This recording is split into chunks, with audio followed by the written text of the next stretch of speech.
Bismillahirrahmanirrahim. Mukaddimah Partai Umat. Kitab suci Al-Quran mendorong umat beriman agar dalam mengarungi kehidupan di dunia, mereka senantiasa melaksanakan dua perintah Allah Subhanahu wa Ta'ala secara serentak. Pertama, melakukan al-amru bil ma'ruf dan an-nahyu 'anil munkar, yakni memerintahkan tegaknya kebajikan dan memberantas keburukan. Kedua, menjalankan al-amru bil adli dan an-nahyu 'anil zulmi, yakni menegakkan keadilan dan memberantas kezaliman. Bila yang pertama bergerak lebih pada tataran personal, familial dan komunal, level mikro, maka yang kedua bergerak lebih pada tataran nasional, level makro, dan berkaitan erat dengan masalah kekuasaan. Sejarah umat manusia menunjukkan bahwa hanya negara yang mampu melakukan kezaliman kolosal.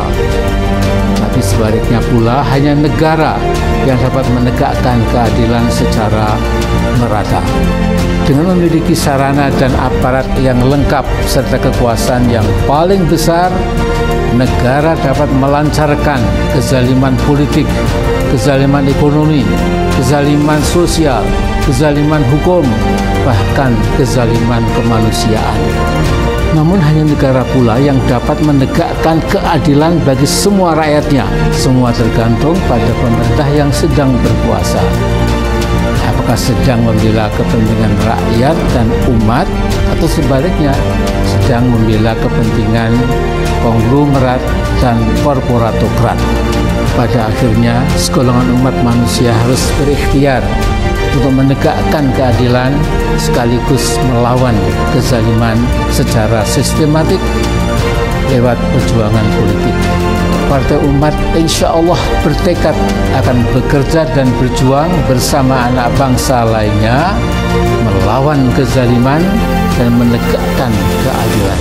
Partai Umat akan bekerja dan berjuang memegang teguh Pancasila, UUD 1945, dan semua aturan demokrasi universal. Akhirnya, iyyaka na'budu wa iyyaka nasta'in. Hanya kepada Allah kami menyembah dan hanya kepadanya pula kami mohon pertolongan. Allahu Akbar.